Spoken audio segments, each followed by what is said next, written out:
হঠাৎ কুকুরটি বিপদের অনুভব করল। সে সঙ্গে সঙ্গে ডেকে বাচ্চাদের ঘরে তাড়িয়ে দিল। একটি তো এখনো পেট ভরে খেতেও পারেনি, কিন্তু কুকুরটির মা তাকে জোর করে ভেতরে নিয়ে গেল। বাচ্চাদের সুরক্ষিত করার পর সে জানালার কাছে এলো এবং জোরে জোরে চিৎকার করতে লাগলো, যেন সে মালিককে বিপদে সতর্কতা দিচ্ছে। শুরুর দিকে ঘরের ভেতরে দাদা নাতনি মনোযোগ দেননি, কিন্তু কিছুক্ষণ পর দাদা দেখলেন যে টেবিলের উপর রাখা জলের গ্লাসটি জোরে কাঁপছে এবং কুকুরটির আওয়াজ আরো দ্রুত হয়ে যাচ্ছিল। হঠাৎ মাটি জোরে কেঁপে উঠল, ঘরের সব কাঁচ ভেঙে গেল।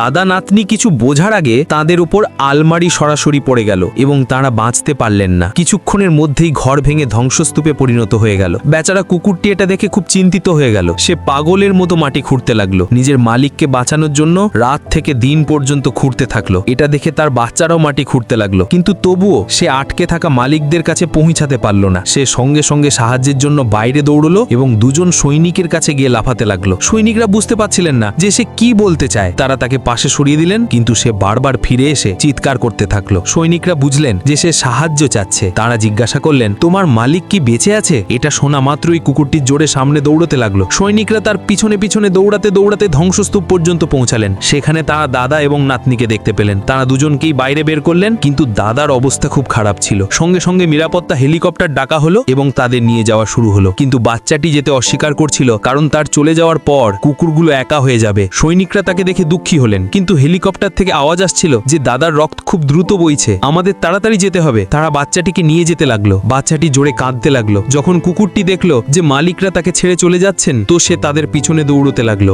বাচ্চাটি তাকে দেখে আরো কাঁদতে লাগলো, কিন্তু সৈনিকরা কোনো পরোয়া করলেন না, কারণ দাদাকে তাড়াতাড়ি বাঁচানো দরকার ছিল। কুকুরটি অনেক দূর পর্যন্ত পিছু করতে থাকলো, যতক্ষণ না হেলিকপ্টার চোখের সামনে থেকে অদৃশ্য হয়ে গেল। কুকুরটি জানতো যে মালিকরা তাকে নিতে নিশ্চয়ই আসবেন, কিন্তু দুদিন অপেক্ষা করার পরও কোনো খবর পাওয়া গেল না। বাধ্য হয়ে সে তার বাচ্চাদের সেই জায়গায় নিয়ে গেল যেখানে তারা মালিকদের সাথে খেলা করত, কিন্তু সেখানেও তাদের কোনো খোঁজ ছিল না। অবশেষে বাচ্চারা ভুদায় কষ্ট পেতে লাগলো। তাদের জন্য কিছু খাবারের ব্যবস্থা করা জরুরি ছিল। কুকুরটি ধ্বংসস্তূপে খাবার খুঁজতে লাগলো, কিন্তু কিছু পেল না। সে ক্লান্ত হয়ে বসে বলল। তখনই সে কিছু দূরে একটা কবুতর দেখলো। সে ধীরে ধীরে এগিয়ে গেল, কিন্তু 3 দিনের ক্ষুধায় তার কাছে এত শক্তি ছিল না যে সে কবুতরটি ধরতে পারে। সব কবুতর উড়ে গেল। রাতে মুষলধারায় বৃষ্টি হতে লাগলো। তারা সবাই ধ্বংসস্তূপের নিচে লুকিয়ে বসে থাকলো, এই ভেবে যে মালিক তাড়াতাড়ি তাদের নিতে আসবেন।